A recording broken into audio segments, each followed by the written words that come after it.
안녕하세요. 여러분 한 주간 잘 지내셨나요? 건강한 신앙생활과 또 모두의 교회를 소망하는 모아 라이브 시간, 오늘 수요일 밤 여러분과 함께 이 시간을 시작해 보려고 합니다. 요즘 봄이 온 것 같습니다. 여러분 주변을 살펴보게 되면요, 날씨도 조금 따뜻해지지만 우리의 마음도 조금 열리는 게 아닐까 생각돼요. 아무래도 우리가 지난 한 해 동안 진짜 한 1년 정도 됐죠. 코로나 바이러스로 인해서 우리가 활동도 참 많이 어려웠었고요. 교회에서의 어떤 만남들과 또 우리의 신앙생활도 아무래도 조금 위축된 것이 아닐까 생각했는데요. 그럼에도 불구하고 드디어 우리에게 봄날이 다가오는 것 같습니다. 이 갈릴리 지역의 현장들을 랜선으로 함께 탐방해보는 시간들을 가지려고 해요. 가버나움을 중심으로 해서 예수 그리스도께서 제자들과 함께 3년간의 공생의 사역을 하셨는데요. 그곳에 오늘날 우리가 만약에 성지순례를 간다거나 혹은 여행을 간다거나 방문하려고 한다면 가장 먼저 도착하는 도시가 그 지역의 거점 도시인 티베리아스, 디베리아라고 하는 동네가 됩니다. 예수 그리스도의 시대에 티베리우스 황제에게 바치는 봉헌하는 황제의 도시로 세웠던 그 중심 도시인데요. 거기서부터 버스를 통해서 혹은 걸어서 이제 이 갈릴리 호수를 이렇게 시계 방향이죠. 시계 방향으로 쭉 돌아가게 되면 우리가 잘 알고 있는 막달라, 오병이어의 무대, 그리고 갈릴리 호수를 보면서 그 주변의 지형들을 함께 느끼고 상상해 볼 수 있는 그 코스를 밟아볼 수 있게 되는데요. 자, 여러분 여기가 어디일까요? 티베리아스 호수, 우리에게는 갈릴리 호수라고 알려져 있는 곳입니다. 자, 보게 되면요, 마주하고 있는 저 정면 가운데에는 언덕, 약간 산이라고 해도 괜찮겠고, 산까지는 조금 아닐 수도 있겠는데, 아무튼, 이처럼, 그렇죠. 시신 너무 감사합니다. 제가 하고 싶은 말씀을 딱 그대로 해주셨어요. 물결을 보게 되면 워낙 바람이 세고, 또 바람이 일렁이면서 파도가 흘러가는 모습 통해서 바다 같은데, 호수죠. 바로 이제 정면에 보이는, 이 언덕이나 이런 산 같은 모습을 통해서, 저런 지형들이 어디를 보나 똑같이 되어 있어요. 동그란 거대한 호수가 둘러싸여 있기 때문에 어디를 보나 바깥쪽에는, 상대 쪽에는 저런 이제 언덕이 마주하고 있는 모습을 우리가 확인할 수 있게 됩니다. 자, 그래서 이 안에서 예수 그리스도께서 이 작은 뭐라고 할까요? 이 물길을 왔다 갔다 하면서 이제 부족하지만 제가 직접 찍은 사진이라서 저작권의 문제는 없을 것 같습니다. 네, 그래서 이 작은 하나의 세계, 물과 산과 땅이 있는, 들판이 있는 하나의 세계에서, 예, 그렇죠. 실제로는 호수죠. 실제로는 갈릴리 호수, 디베리아 호수가 많은데 고대인들의 세계 가운데서는 워낙 크다 보니까 바다처럼 여겼다고 합니다. 그래서 성경의 표현들을 그런 부분을 우리가 이 고대인들의 시선, 그들의 어떤 인식한 그런 부분들을 고려해서 함께 보아야 되지 않을까 생각하게 되는데요. 자, 그러면 다음 사진 넘어가면서 계속해서 한번 보도록 하겠습니다. 자, 우리가 이렇게 갈릴리 모습을 보고요. 이렇게 이제 바다가 보입니다. 아까 말씀드린 것처럼 배를 타고 이번에는 사진을 찍은 거거든요. 갈릴리를 떠다니는 유람선. 얼마 비싸지 않습니다. 누구든지 가시면 탈 수 있고요. 관광객들, 순례객들 뿐만이 아니라 제가 탔을 때는 그때 초등학교 수학여행이었나요? 걔네들이 타고 있어서 같이 시끌벅적한 노래소리도 듣고 춤추고 있는 애들의 모습도 보았습니다. 그래서 이제 유람선 함께 타고 이제 이 호수 주변을 돌아볼 수 있게 되죠. 자, 물론 꼭 이런 배를 타는 것은 아닙니다. 하지만 이런 작은 배들이 떠다니고 있는 모습을 볼 수가 있어서요. 누구든지 이 티베리아스에 도착하게 되면 그 거점 도시에서 이 티베리아스 호수, 바다처럼 보이는 거대한 호수를 만끽할 수 있게 됩니다. 자, 이곳에서부터 오늘 그러면 시작해 보도록 하겠습니다. 자, 가장 먼저 향했던 곳은요. 하우머치요? 하우머치. 기억이 잘 나진 않은데 그렇게 비싸지 않았어요. 비쌌으면 제가 타기 어려웠겠죠. 되게 저렴했었어요. 우리가 일반적인 관광지에서 유람선 8,000원에서 한 10,000원 정도, 그 비용보다 훨씬 더 저렴하게 탔던 기억을 갖고 있어요. 근데 그때가 10년 전이라서 지금은 아마도 달라졌을지도 모르겠습니다. 최근에는 제가 시세를 확인하지 못해서 이건 너무 이 가격의 부분에 있어서는 너무 크게 신뢰하지 마시고요. 자, 이제 아무튼 실제로 이 갈릴리오스 주변을 이제 걸어 다니면서 마치 순례객의 입장에 되어서 발걸음을 이제 옮겨 보면요. 우리가 이 티베리아스에서부터 누구든지 걸어갈 수 있어요. 그 주변을 예수 그리스도께서 아마 이 지역을 살아가셨겠고, 이곳에서 함께 제자들과 사역을 하셨겠고 하는 상상들을 해보는데요.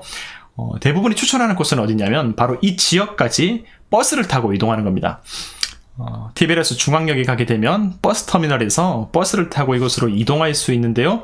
여기는 진짜 우리 시내버스처럼 저렴합니다.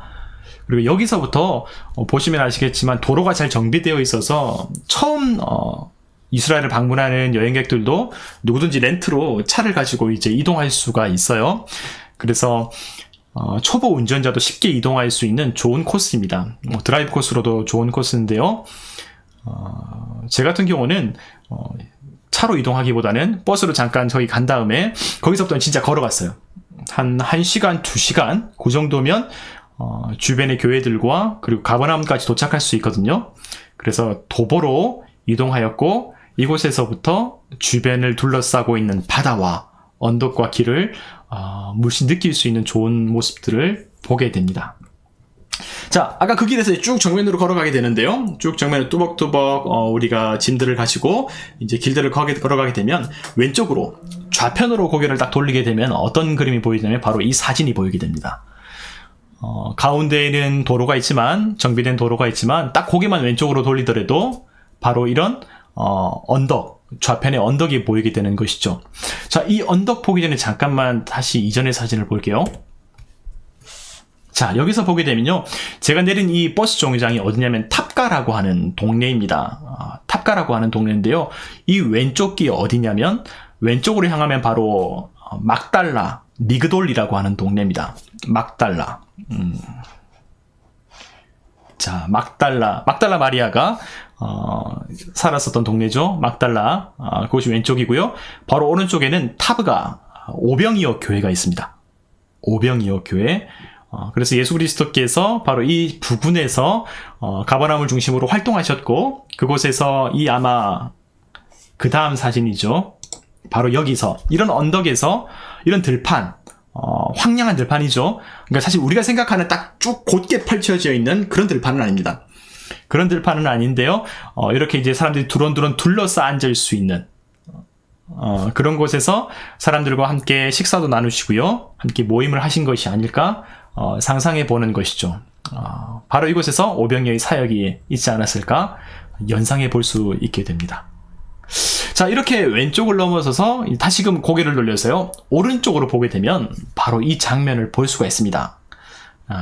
자, 왼쪽으로는 산 언덕이 보이고 그 길에서 오른쪽으로 돌리게 되면 자, 이 거대한 티베리아스 호수 바다가 보이는 것이죠. 사실 바다가 아니고 호수인데 자꾸 저도 바다처럼 느끼죠. 실제로 보면 제가 사진을 그렇게 잘 찍지를 못하고 또 이제 뭐 보정을 되게 잘하지 못해서 조금 임팩트가 부족할 것 같은데요. 실제로 이 현장을 보게 되면 진짜 엄청난 감동과 뭐라고 할까요? 이 보통 광경이 아니구나. 진짜 뭔가 자연이 이 마음속으로 확 들어오는 것 같은 탁 트여진 그 느낌을 그런 느낌 되게 받게 됩니다. 저는 대단히 좋았고요. 아마도 많은 분들이 이 길을 걸어가면서 진짜 신앙을 갖지 않은 분들도 힐링을 할 수 있지 않을까 그런 생각해보요. 바다에서 불어오는 시원한 바람과 또 날씨는 되게 밝고 또 살짝 뜨겁기도 하죠. 근데 그런 시간들을 보내면서 이 광경들을 보면서 생각을 정리하고 그 길을 이제 뚜벅뚜벅 걸어가는 것이죠. 상당히 흥미롭고 특별한 시간을 가질 수 있습니다. 자, 그 다음 사진으로 보면요. 그렇게 해서 아까 말씀드린 이 타브라는 동네에서 아까 오른쪽 길로 가게 되면 조금 그렇긴 해요. 나무 그늘이 없어서 앉아있기 힘들지 않았을까 싶네요. 약간 이제 어떤 이스라엘의 더위라고 할까요? 중동의 더위를 조금 느낄 수도 있을 것 같아요. 그런 면이 좀 있죠. 네, 보이시면 아시겠지만 이 커다란 돌, 사람 사람 덩치 정도 될까요? 그 정도 되는 크기의 바위가 있는데 입구에 여기에 이제 여러분 보신 것처럼 오병이어, 네, 맞습니다. 오병이어 딱 그림이 그려져 있어요. 되게 못 그렸죠? 잘 그렸나요? 약간 물고기가 반쯤 상어와 공룡 같은 사이에 있는 것 같은데 위에는 십자가와 함께 빵의 모습이 보여지고요. 오병이어의 모습이 보입니다. 위에 보면 헬라어로 뭐라고 적혀있나요? 헵타페곤이라고 적혀있고 위에는 영어로 에레모스라고 적혀있습니다. 자, 여기가 헵타페곤이라고 해서요. 이게 헬라어로 제가 알기로 7개의 샘이라고 하는 헵타가 7개 맞죠? 7개의 샘, 그 동네라고 합니다. 그래서 바로 이곳에서, 이 지역 근처에서 오병이어의 사건이 일어섰고, 지금은 이곳에 교회를 세워서 오병이어를 상징하고 기념하는 시간들을 계속해서 예배를 드리면서 갖고 있다고 제가 알고 있어요. 위쪽을 보게 되면 영어로 EREMOS라고 적혀 있습니다. 보이시나요, 혹시? 여기, 혹시 보이시나요?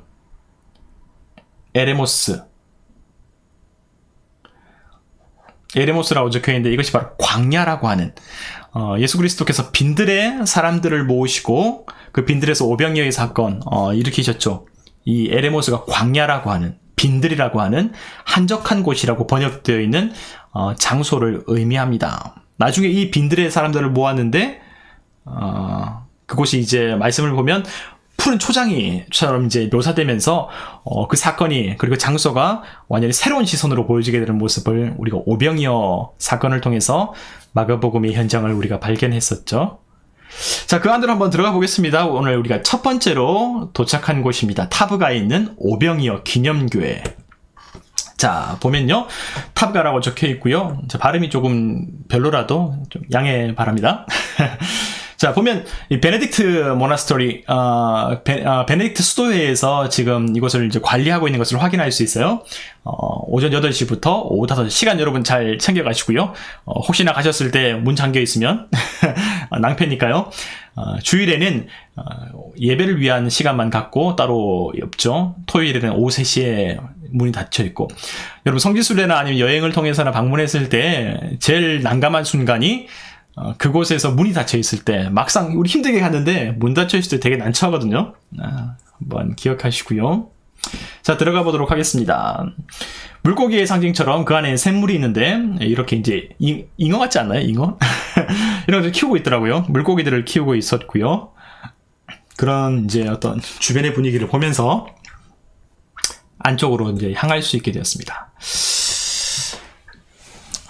언제요? 언제 갈 수 있을까요? 곧 갈 수 있지 않을까요? 한 내년? 내후년? 제가 최근에 듣기로 이스라엘에 있는 선교사님을 통해서 들었는데, 이스라엘은 우리보다 먼저 백신을 접종했잖아요. 그래서 지금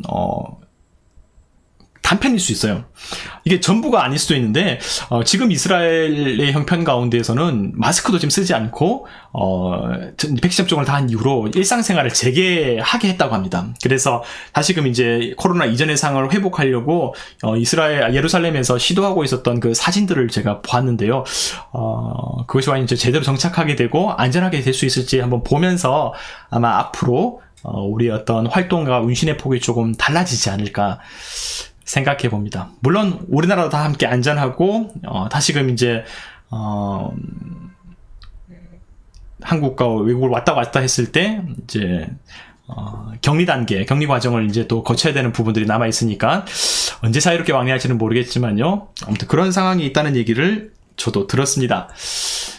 자, 다시 보면요, 이렇게 예배당 안에서 예배를 드릴 수가 있고요. 그 예배당의 가장 앞자리로 가게 되면 바로 이런 일종의 제단이 있죠.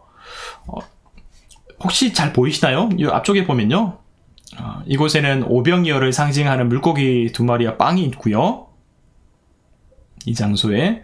그리고 앞에는 그 시대에 어떤 남아있는 돌들, 이런 흔적들을 기초로 교회를 세운 것이기 때문에 그때의 흔적들, 이런 돌, 왜 우리가 예전에 겟세마네 교회에 예수 그리스도 예루살렘에 들어가시는 그 말씀을 읽을 때 사진으로 겟세마네의 어떤 과거의 돌들도 그대로 보존하고 있었던 모습을 우리가 봤었잖아요.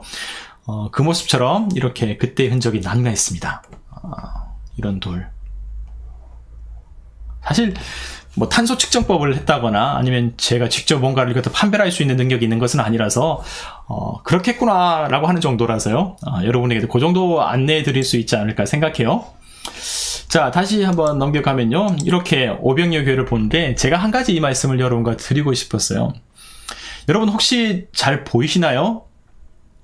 이게 뭐냐면요, 이 오병이어 기념교회가 가지고 있는 어떤 상징성도 있지만 제가 사실 가장 조금 생각하고 묵상하게 되었던 계기는 어떤 부분이었냐면요, 이곳을 방문하게 되면 그 문 입구에 문에 새겨져 있는 성경의 기록들이 있어요. 이렇게 부조라고 하나요? 조각을 통해서 예수 그리스도의 공생애의 장면들이 문에 이제 새겨져 있는데, 그 중에서 제가 가장 인상 깊었던 조각 하나를 여러분과 함께 공유하고 싶어요. 네, 보트, 배입니다. 또 어떤 장면처럼 보이나요? 이 장면? 혹시 우리가 읽었던 마가복음의 말씀 가운데 딱, 이게 그 말씀이구나. 마가복음 말씀에서 우리가 이 말씀을 읽었었지 라고 혹시 생각나는 부분 있으신가요?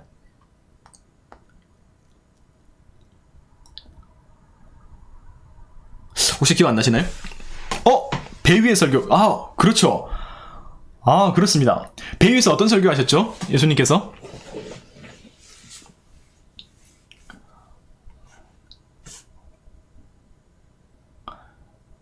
여러분 다 아실 텐데, 예수님께서 배 위에서 하나님 나라의 비유를 하셨잖아요.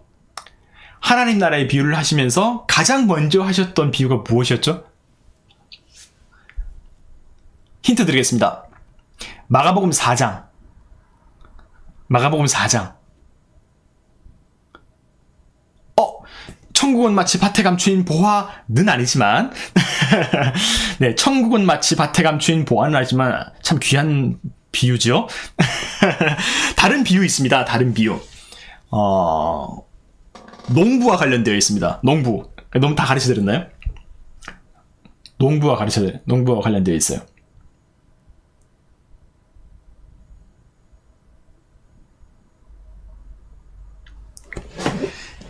그냥 제가 말씀드릴게요. 씨 뿌리는 자의 비유, 여러분 혹시 기억나십니까? 씨 뿌리는 자의 비유. 예, 그렇죠. 씨 뿌리는 비유가 이 씨앗이 땅에 떨어졌을 때에 돌밭과 가시떨기와 길가, 그리고 좋은 땅에 떨어졌을 때에 30배, 60배, 100배의 결실을 맺게 되는 예수 그리스도의 하나님 나라의 비유를 제자들에게 말씀해 주셨는데요. 자, 그 모습입니다. 마가복음 4장 1절에 보면 어떻게 기록되어 있냐면, 예수님께서 그냥 어느 날 뜬금없이 비유를 전하신 게 아니고요, 예수님께서 배 위에 올라가셔서 제자들과 사람들은 해변가에 있었고요, 물가에 있었고, 예수님만이 배 위에 올라가셔서 이 물과 땅, 이 간격을 두시면서 제자들에게 이 씨 뿌리는 자의 비유를 하시는 말씀이 등장해요. 4장 1절의 말씀 가운데. 그런데 그 장면을, 이 그림을 그리는 모습을 보면 마치 뒤에서 이것을 보고 있는 것 같잖아요? 안 그렇습니까? 이 장면을 먼 발치에서 보고 있는 것 같아요, 이 조각이. 안 그렇나요? 저는 그런 느낌 되게 받았었거든요. 이 모습을 제자들보다 뒤에서 멀찍이 마치 이것을 보고 있는 것 같구나 라는 생각이 저는 들었어요. 왜 이 말씀을 여러분께 드리냐면요, 여러분 아까 우리가 이 오병이어 교회에 오기 전에 이 길가에서, 오른쪽은 이 오병이어 교회지만 왼쪽은 어디였다고 했었죠?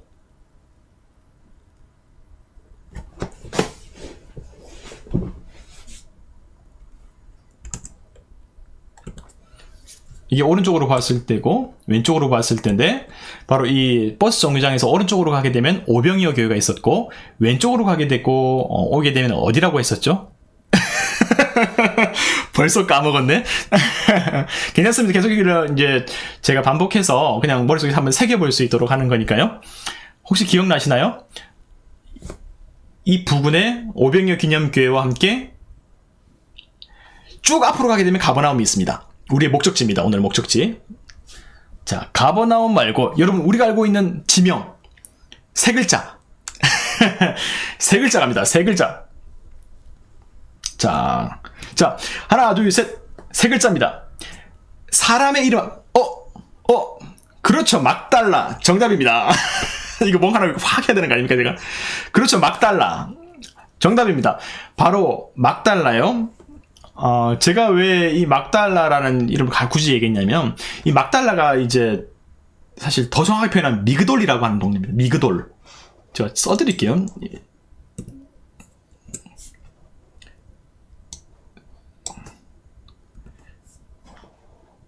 잠깐만요. 이게 안 나오나? 제가 이거 잘 못했네요. 이러면 나올 줄 알았는데. 자, 미그돌이라고 하는 동네. 제가 자막으로 댓글로 쓸게요. 이런 동네 미그돌.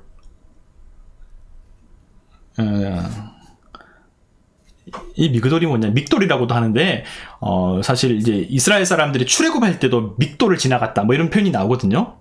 이 믹돌, 막달라가 여기만 있는 게 아니에요. 우리가 막달라나 미그돌이라고 하면 딱 여기만 생각하는데, 물론 막달라 마리아는 여기가 맞습니다. 여기가 맞습니다. 근데 믹돌이라는 게 뭐냐면요, 성경에 이렇게 표현돼요. 망대라고 있어요. 망대. 저 발음이 안 좋습니까? 망대.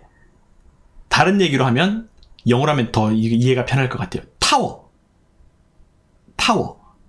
그러니까 타워에 이 전망대에 올라서 무언가를 바라보는 곳이에요. 그러니까 군사적 요충지나 아니면 이곳 같은 경우는 근처에서 어부들이 배를 타고 활동하고 조업하고 하고 있는 모습을 이 망대에서, 타워에서 볼 수 있겠죠. 전망대에서 무슨 일이 있는지, 사고가 나진 않는지. 그럼 추종하기도 하겠고, 군사적인 용도로 쓸 수도 있겠고, 안전을 위해서 쓸 수도 있겠고, 다양한 방식으로 이 믹돌에서 막달라에 썼겠죠. 바로 이 타워, 전망대라고 하는 의미를 갖고 있는 것이 막달라의 의미입니다. 그러니까 제가 무슨 생각하게 됐냐면, 아까 다시금 볼게요. 이제 이렇게 나오는군요. 자, 그러니까 아까 다시 거기로 흘러가게 되면요, 그러니까 이 모습을 보면서 누군가가 멀찍이 전망대에서 이 모습을 보고 있는 것이 아닌가. 예수 그리스도의 배 위에 올라가셔서 하나님 나라의 말씀을 전하고 계시고, 또 제자들은 그 모습을 지켜보고 듣고 있고, 이 모습을 누군가 보고 있는 것이 아닌가라고 하는 그런 생각이 드는 거예요. 이 모습을 보면서.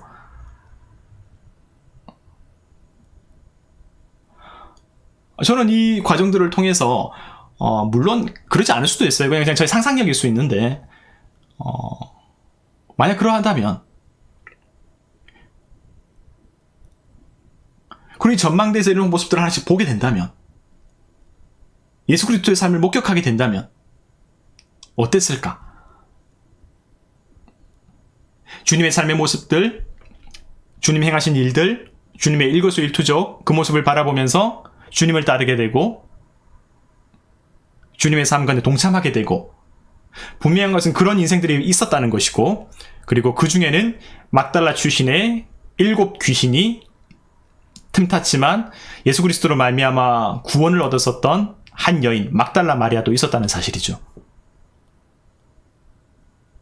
그리고 그 여인은 나중에 예수 그리스도께서 십자가에 달려 죽으시고 장사 지낼 때에도 끝까지 그곳에 함께하면서 주님을 향한 충성과 의리와 믿음을 지켰다는 것을 보면서, 우리가 함께하는 삶의 그 끈끈함과 또 사랑과 그 공동체의 연대감과 서로의 만남이 얼마나 귀한 것인지를 참 다시 한번 생각해 볼 수 있는 좋은 기회가 되지 않을까 생각했습니다. 자, 계속해서 또 발걸음을 옮겨 볼게요. 자, 이곳에서 나오면요, 자, 이렇게 길가로 다시 나오게 됩니다. 자, 그러고 보니 아까 크리스탈유님께서 말씀해 주신 것처럼 이제 그늘이 필요하다는 것을 우리가 느끼게 되죠. 워낙 날씨가 맑고 햇빛이 세다 보니까 참 더웠었는데, 가끔씩 요 앞에 보이는 저 나무 같은 그늘 같은 곳이 있습니다.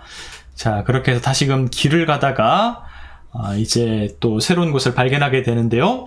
두 번째 장소는 어디냐면, 여러분 혹시 이 영어 홀리 플레이스라고 적혀 있는데 여러분 여기는 어디일까요? 웰컴 환영하면서 이제 들어가 보도록 하겠습니다. 두 번째 우리가 마주할 성지입니다. 이중 우리가 랜선 성지 탐방이죠, 진짜. 자, 들어가게 되면 이제 이렇게 순례객들, 여행객들 참 많이 만날 수 있는데 그 안으로 계속해서 걸어가 들어가 보도록 하겠습니다. 자, 가면 그 끝자락에 이렇게 해안가가 나오게 돼요. 자, 여기가 바로 아까 우리가 멀찍이 바라보았었던 티베리아스 호수, 갈릴리 호수, 갈릴리 바다라도 괜찮고요. 자, 이곳을 우리가 만나게 됩니다. 자, 좀 더 되게 진짜 우리가 바닷가에서 해변을 바라보는 느낌이 좀 들지 않나요? 여러분 어떠세요? 자, 이렇게 제가 실제로 성경의 말씀을 좀 재현해 보려고 도시락 하나 싸갔거든요. 도시락 하나 싸가서 뭐 도시락에 별 볼 일 없는데 그냥 빵 쪼가리 남은 거랑 그리고 아침에 호스텔에서 제가 예전에 갔을 때 호스텔에서 남았었던 삶은 계란 하나 가지고 물 하나 가지고 해서 여기다가 이제 펼쳐놓고 이 해안가에서 먹었어요. 여러분 혹시 이 모습을 생각하면서 어떤 성경의 장면이 연상되시나요? 돌이 많군요. 자갈밭인가요? 자, 이 장면 보면서 여러분 어떤 성경의 모습이 기억나십니까? 사실 이 부분은 제가 조금 고민을 했어요. 그냥 생략할까 넘어갈까. 왜냐면 마가복음에 등장하지 않아요. 마가복음에 등장하지 않아요. 그쵸, 생선을 먹었어야 되는데 생선은 제가 그때 가난한 신학생의 형편에서 가난한 20대여서 차마 생선까지 살 수는 없었고요. 그냥 빵 쪼가리 먹었습니다. 하지만 여러분 혹시 기억나시나요? 요한복음에 예수께서 베드로와 야고보와 이 제자들에게 나타나셔서 어떻게 하셨죠? 부활하신 예수 그리스도께서 나타나셔서 따뜻하게 조반을 먹이셨죠. 사람들이 되게 예수 그리스도의 죽으심 이후에 근심 가운데 있었는데 떡을 구우시고 생선을 구우시고 따뜻한 음식을 먹이시면서 제자들의 마음 가운데 기운과 용기를 북돋아 주셨죠. 자, 바로 그 장면입니다. 예수 그리스도의 부활 후에 나타나셨던 바로 그 장면을 연상하게 만드는 그런 곳이죠. 음식 차려주시고 그러면서 베드로에게 바로 거기서 세워진 기념교회예요. 그 교회 이름은 이 장면을 보면 이해할 수 있지 않을까 생각해 봅니다. 바로 베드로 수익권 교회인데요. 베드로가 예수 그리스도로부터 내 양을 먹이라, 내 양을 먹이라, 내 양을 치라. 예수 그리스도의 어떤 앞으로의 교회와 초대교회 신앙 공동체의 일종의 양육, 정말 승천하신 이후에 하나님의 교회를 당부하시면서 베드로에게 말씀하셨던 바로 그 요한복음 마지막 현장이 바로 이런 곳에서, 물론 여기가 아닐 수도 있겠지만 바로 이런 상황 중에서 이런 장면 가운데 나타나지 않았을까 돌아보게 만드는 그런 현장이죠. 베드로 수익권 교회라고 알려진 교회입니다. 자, 그곳에 있는 교회를 들어가게 되면 멘자 크리스티, 그리스도의 식탁이라고 해서 그리스도와 함께 바로 이곳에서 조반을 먹고 부활의 주님을 만나고 그 현장을 경험했었죠. 자, 다시 이동하겠습니다. 자, 사실 요한복음이라서 오늘 이 부분은 조금 생략할까 했었는데 그래도 이 길을 쭉 걸어가게 되면 아까 그 타브가에서 막달라, 타브가 그리고 이 베드로 수익권 교회를 지나서 가버나움으로 향하는 길이기 때문에 하나의 코스로 방문할 수 있어서 함께 포함시켰어요. 자, 다시금 길에 나와서 우리가 함께 걸어가다 보면요, 이제 가버나움으로 이제 향하는 길을 이제 마주하게 됩니다. 호수변 길을 다시 걷게 되는데요, 이번에는 여러분께 조금 새로운 것들을 보여드리고 싶어요. 자, 이게 뭐냐면요, 그냥 이 길 지나가면 되게 기쁜 마음을 느낄 수가 있어요. 그러니까 예수 그리스도 제자들이 갈릴리에 거닐으시면서 그냥 들판에 길가에 핀 꽃들을 볼 수 있는데요. 제가 사실 꽃에 대해서는 1도 모릅니다. 제가 식물에 대해서는 조회가 거의 없습니다. 그런데 이제 그냥 걷다가 너무 이뻐서 그냥 찍은 사진들이에요. 뭐 식물원에 있는 꽃들도 아니고요. 제가 그냥 그 길 걷다가 길가에 있는 꽃들을 그냥 너무 이뻐서 찍은 사진인데요. 그냥 한번 보여드리고 싶었어요. 꽃 안에 작은 꽃이 있죠. 너무 표현이 좋네요. 꽃 안에 꽃. 꽃들이 있고 잎 사이에 또다시 꽃이 있는 것처럼 보이죠. 이런 꽃들도 있습니다. 색깔이 또 되게 이쁘죠. 저는 무슨 꽃인지 전혀 몰라요. 저는 진짜 식물에 대해서는 정말 문외한이라서. 근데 너무 이쁩니다, 꽃이.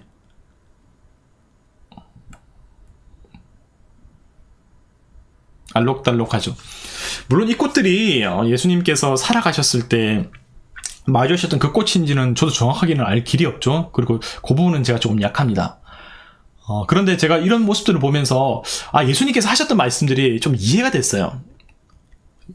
여러분, 예수님께서 하셨던 말씀 우리 다 알고 있지 않나요? 솔로몬의 모든 영광으로도 이 꽃 하나만 갖지 못하다고 말씀하셨던 그 예수님의 모습을 여러분 혹시 기억하십니까? 솔로몬의 그 위대한 영광, 솔로몬의 그 화려함, 그 소유, 그 권력, 그 부귀영화, 그 모든 것으로도 이 꽃보다 이 꽃 하나만 갖지 못하다고 말씀하셨는데요. 정말 이 작은 아름다움을 만끽할 수 있고 볼 수 있고 느낄 수 있다면 그 삶은 참 행복하고 아름다운 인생이 아닐까. 반대로 얘기하냐면 오늘 우리의 삶 가운데에도 우리가 지난주에 얘기 나눴던 것처럼 부동산이 우리를 힘들게 만들고 우리의 삶의 경제적인 어려움과 직장의 형편들이 간과할 수 없는 부분이지만, 그러나 우리의 삶 가운데는 하나님께서 허락하여 주신 귀한 부분들, 아름다운 일들, 또 소중한 가족들과 이웃들과 작은 꽃들의 아름다움도 우리 가운데 가슴 벅차게 다가올 수 있다는 것을 다시 한번 더 생각해 볼 수 있으면 좋겠습니다. 그러면 우리의 신앙에 어떤 대단한 목적과 성취만으로가 아니라 정말 우리를 범사에 감사할 수 있는 인생으로 인도해 줄 수 있지 않을까, 또 경험할 수 있지 않을까, 그런 생각 해보게 되네요. 피피님 감사합니다. 네, 무엇을 먹을까 무엇을 입을까 걱정하지 말라고 하시면서 말씀하셨던 그 마음 다시 한번 더 생각해 보네요. 하나님께서 기르시고 먹이시는 이 아름다움, 여러분도 하나님 모시 그렇게 아름답다는 것을 함께 생각했으면 좋겠습니다. 하나님이 꽃이니까요. 자, 퀴즈 하나 드리겠습니다. 여러분, 이건 뭘까요? 이건 제가 알고 있습니다. 여러분, 이건 뭘까요? 자, 이것도 이제 제가 걸어가다가 이 꽃들과 함께 봤었던 거거든요.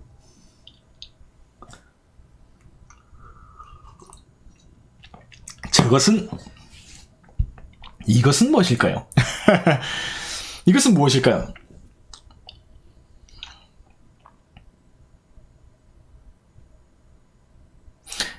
자, 무화과 2표 나왔습니다. 무화과 나왔고요.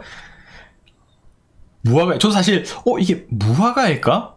처음에는 포도인가? 약간 이게 생긴 게 약간 헷갈리죠? 색깔은 조금 비슷한 것 같죠? 포도 같기도 하고 무화과 같기도 하고 똑같은 겁니다. 왜냐면 잎사귀를 통해서 알 수 있거든요. 열매를 잘 모르면 잎사귀를 한번 보세요. 잎사귀가 비슷하죠?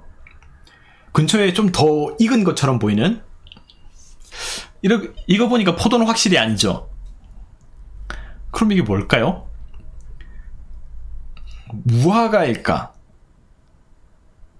제가 그래서 저도 헷갈려서 제가 그냥 그때 혼자 걸어갔었던 거라서 나중에 이제 뭐 알 길이 없어서 사진을 찍어 온 다음에 제가 인터넷에서 무화과랑 몇 가지 이제 열매들을 이제 찾아봤어요. 보니까 무화과는 잎이 이렇지가 않아요. 무화과는 잎이 배춧잎처럼 좀 퍼져 있습니다. 좀 넓게 펴져 있어요. 근데 이렇게 얇은 마치 작은 몽둥이 같이 생긴 방망이처럼 생긴 이 잎은 뭘까 싶었는데요. 여러분은 아마 다 알고 있을 겁니다. 올리브입니다. 올리브. 막대기 같은 잎을 보면 이것이 올리브라는 것을 알 수 있습니다. 이게 점점 익어가면서 주름이 생기고 이제 딱 쪼그라들게 되죠. 그러면서 기름이 연글게 되는 그래서 이게 올리브입니다. 올리브 열매. 이 동네에 그냥 있는 거예요. 어디서 막 그 농부들이 키우고 있거나 아니면 올리브 밭이나 이런 게 있는 게 아니고요. 그냥 길을 지나가는데 올리브가 다 있더라고요. 그래서 야, 이 신기하다. 확실히 진짜 한번 걸어보니까 느낌이 새롭고 그랬습니다. 시신님 올리브 좋아하시나요? 저도 올리브 엄청 좋아해서 병으로 사놓고 가끔씩 한 몇 알씩 혼자 이제 먹고 그러거든요. 저도 되게 좋아합니다. 올리브, 건강에도 좋은 올리브. 자, 잠깐 홍보했고요. 다음 한 가지 더 있습니다. 그러면 이게 뭘까요? 이게 뭘까요? 방울토마토인가요?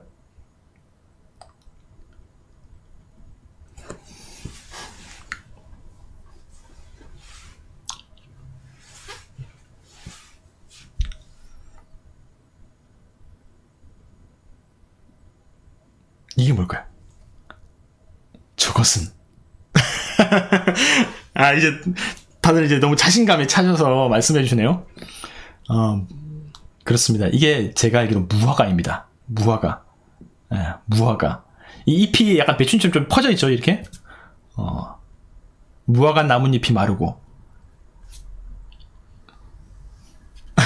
이 잎사귀가 좀 다르죠. 아까 이 잎은 되게 몽둥이처럼 얇게 이렇게 돼 있잖아요. 잎이 다르더라고요. 그래서 길가에 이렇게 다 있는 걸 보면서 야, 이게 사실 저는 막상 그때는 이게 뭔지 몰라서 이거 함부로 먹었다가 이제 탈나는 거 아닌가 싶었는데 길가에 이렇게 다 이제 있더라고요. 그래서 흥미롭고 놀랐습니다. 자, 이렇게 걸어가면서 예수님과 제자들이 함께 살아갔었던 갈릴리 주변의 삶의 모습들을 보면서 이제 목적지에 도착했다는 것을 확인했습니다. 자, 이렇게 호수변에 자리한 마을, 큰 마을을 하나 발견하게 되는데요. 바로 이것이 카페르나움, 가버나움이라고 하는 이 동네에 도착하게 됩니다. 자, 이곳에서 예수 그리스도와 제자들이 거점으로 삼고 공생의 시간을 보내었었는데요. 드디어 우리가 가버나움이라고 하는, 그렇게 성경에서 많이 등장하고 예수님의 사역과 활동들이 가장 잘 알려져 있는 가버나움에 도착하게 됩니다. 자, 이미 도착해 있는 수많은 여행객들과 순례자들이 있고요. 이곳에서 예배를 드리는 모습도 많이 보고 있습니다. 워낙 덥다 보니까 아까 말씀해 주신 것처럼 그늘에서 잠깐 쉬었다가 다시금 여정을 이어가게 되는데요. 자, 이런 시간들이 있고요. 자, 이제 하나씩 살펴보도록 하겠습니다. 입구에는 어디를 가나, 사실 아까 오병이어 기념교회도 입구에 이렇게 있는데요. 우리가 지난주에 봤었죠. 어떤 거죠 이게? 연자맷돌입니다. 연자맷돌. 연자맷돌이 항상 있더라고요. 되게 크죠? 사람 덩치만한 이런 맷돌. 네, 맞습니다. 연자맷돌을 발견할 수 있어요. 그래서 그 시대의 모습을 계속 이제 생각해 보게 되죠. 자, 보면 이제 그때 그 시대의 집터들이 이렇게 있습니다. 보면 상당히 넓어요. 이렇게 되게 오밀조밀하게 집터들이 있어서 이곳에서 이제 집들이 있었고 주민들이 생활하지 않았을까. 제가 그 시대에 살았던 것은 아니라서 정확하지는 않지만 자료에 의하면 이곳에는 이 갈릴리 호수 가운데에서 몇 개의 거점 도시 가운데 하나였다고 합니다. 물론 가장 큰 곳은 티베리아스, 이 로마 황제에게 봉헌했던 도시지만 이 지역 가운데 나름 거점 도시여서 이곳에는 유대인들의 회당이 있었던 그런 동네라고 하죠. 작아 보입니까? 자, 다음 사진 보면 이게 좀 더 다른 모습을 볼 수 있게 되죠. 그 동네의 가옥들이 이렇게 오밀조밀하게 형성되어 있는 군집을 이루고 있는 모습들을 우리가 볼 수 있습니다. 작나요? 이 정도면 고대 사회에서는 되게 큰 축에 속할 텐데요. 물론 집은 작죠. 평수는 적죠. 방의 평수는 적겠지만 우리가 뭐 삼국지 같은 데 보면 그래요? 그렇지는 않습니다. 한 공간 크기가 한 사람 놓으면 끝이는, 이건 사진이 그렇게 보이는 것이지, 한 공간 안에 꽤나 많은 사람 들어갈 수 있어요. 이게 사진으로 보는 거라서 약간 거리감이 조금, 제가 멀리서 찍은 거거든요.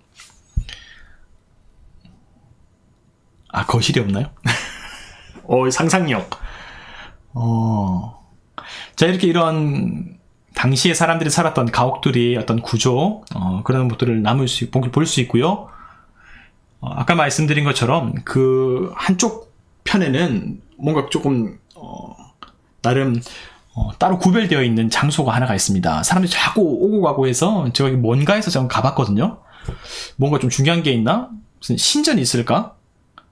한번 찾아가 봤는데 이게 이렇게 가 있어요. 근데 보면요, 이 왼쪽 이 화살표 커서 보면 이 왼쪽에 뭔가 표지판이 하나 있었어요. 제가 몰랐는데 이게 뭔가 싶어갖고 갔죠. 이렇게 나와 있습니다. The late 4th century White Synagogue. 그러니까 4세기에 있었던 화이트 시나고그, 백색 회당입니다. 유대인들의 회당, 시나고그. 자, 시나고그 오브 지저스 이렇게 해서 예수 그리스도가 이제 방문했었던 그 회당으로 알려져 있는 그 장소라고 합니다.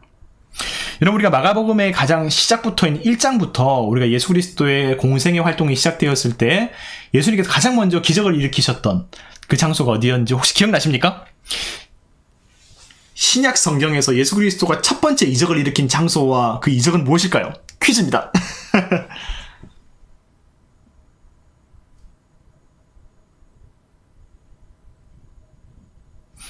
피피님, 갈릴리 가나의 혼인잔치는 요한복음에 가장 먼저 기록된 곳입니다. 그리고 예수님의 공생이 시작하기 전이기 때문에 우리가 연상해봤을 때 가장 시작이라고 볼 수는 있겠지만, 하지만 실제로 성경이 가장 먼저 기록된 것은 마가복음이고, 그 마가복음에서 가장 첫 번째 기록되어 있는 말씀은 가버나움에 있었던 유대인의 회당이었죠. 그래서 피피님 말씀도 맞습니다. 아니요, 틀리지 않습니다. 맞습니다. 피비 말씀 맞고요. 그런데 이제 우리가 이 마가복음 읽으면서 그때 기록된 연대와 그리고 예수 그리스도의 사역과 이 마가복음의 중심으로 우리가 함께 얘기를 해서 그렇게 말씀드린 거였어요.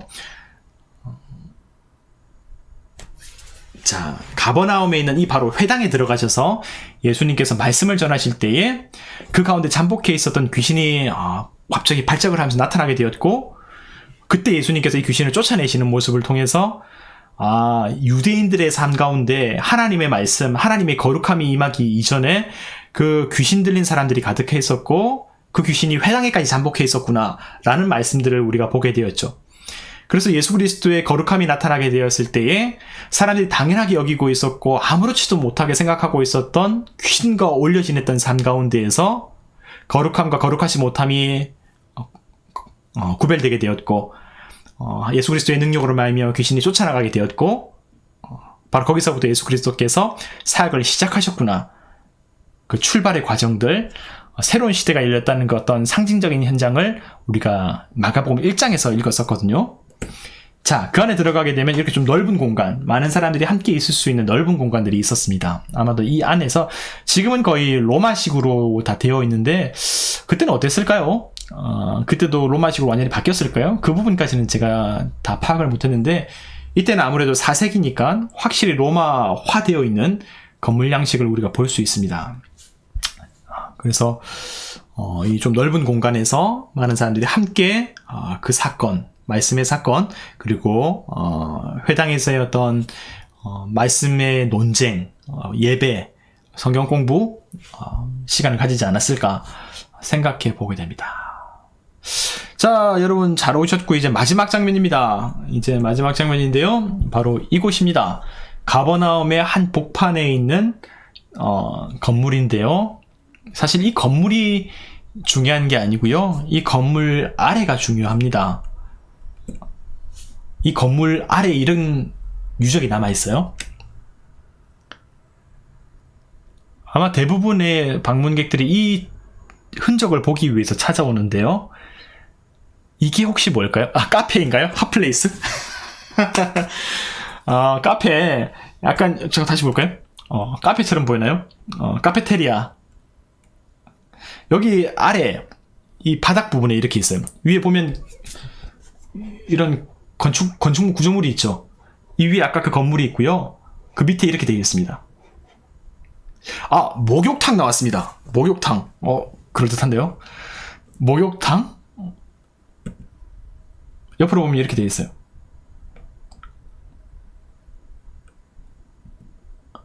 이런 모양이에요. 이게 뭘까요? 다시 한번 더 볼게요. 이게 팔방면으로 되어 있거든요. 사각형이 아니고요. 팔방입니다. 팔각형 모양.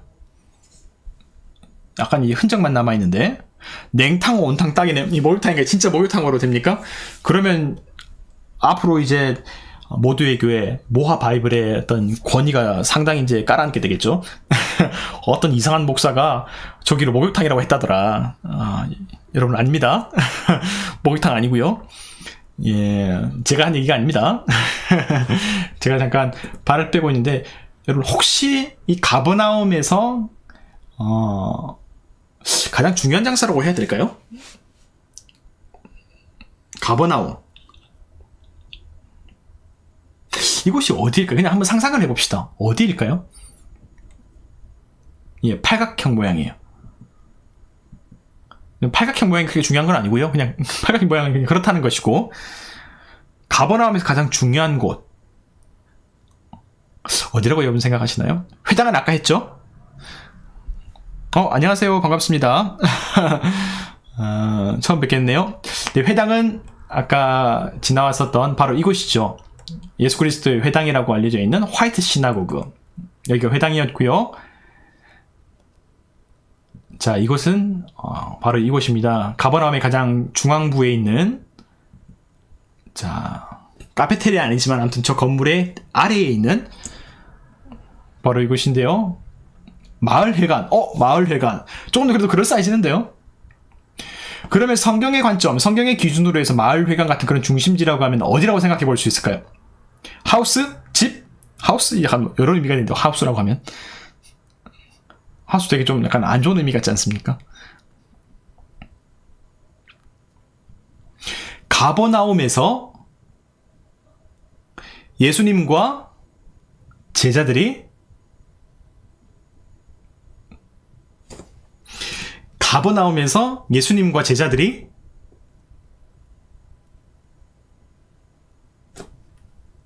경로당 경로당은 아니고요. 경로당은 확실히 아닙니다. 경로당은 확실히 아니고요.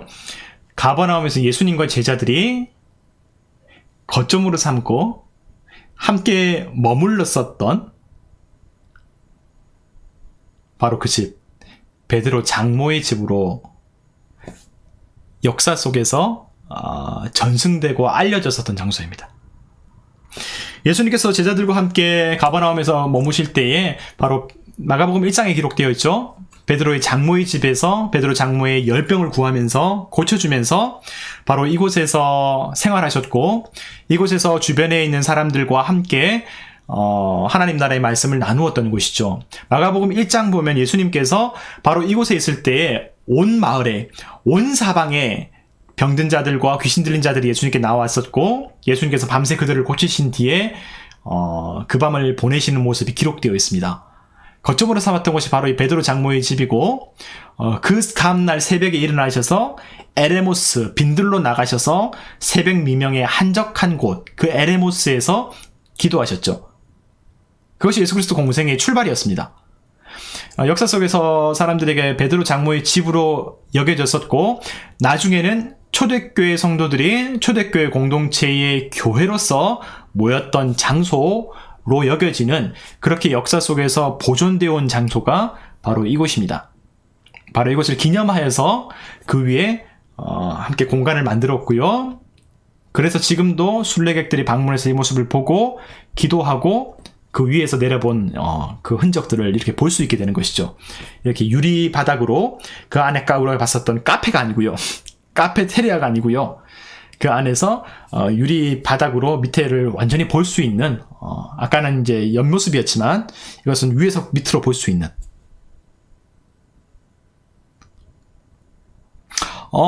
크리스탈유님, 아까 회당 전에 봤던 집터의 구조들과 달라서 집이 아닌 뭔가 다른 장소인 줄 알았어요. 네, 맞습니다. 그래서 아까 그 팔각형 얘기가 말씀드린 게 구조가 달라서 좀 구별되었다라는 얘기들을 언급해 드리고 싶었던 거예요. 다른 집터들은 거의 사각형으로 되어 있었잖아요. 뭐 제가 뭐 그 정도까지 건축에 대해서 조예가 있는 것은 아니라서 그 부분은 제가 언급하기 곤란하지만 아무튼 그런 역사적인 어떤 유래와 사람들의 인식이 있었다는 것으로 알려져 있고 그리고 그 위에 이런 기념관을 세웠던 겁니다. 네, 성경에 베드로 처가댁도 나오는지 처음 알았어요. 그래서 베드로의 장모님은 좀 사셨던 분이셨나요? 라는 질문들을 자연스럽게 해볼 수 있지 않을까요? 조금 이따 나오는 얘기겠지만요. 마가의 다락방이라고 하는 곳에 있을 때 그곳이 이제 마가의 어머니의 집이었다는 것을 우리가 알고 있었잖아요. 그때 왜 우리는 마가의 아버지의 집이 아니고 마가의 어머니의 집 이렇게 생각했을까? 기본적으로 이 어머니가 소유하고 있었던 소유가 평균 이상의 수도 예루살렘의 자가주택을 갖고 있었던 어느 정도의 경제력을 갖고 있었던 여인이었고 그 여인이 경제력의 어떤 주도권, 소유권을 갖고 있는 것으로 보아서 아마도 남편이 없었던 과부나 혹은 그 여인의 어떤 주권이 더 앞서지 않았을까를 충분히 유추해 볼 수 있게 되는 것이죠. 자, 이런 모습을 보면서 많은 순례객들이 이곳에서 함께 모여서 예배를 드리고 예수 그리스도의 삶을 묵상하는 시간을 갖습니다.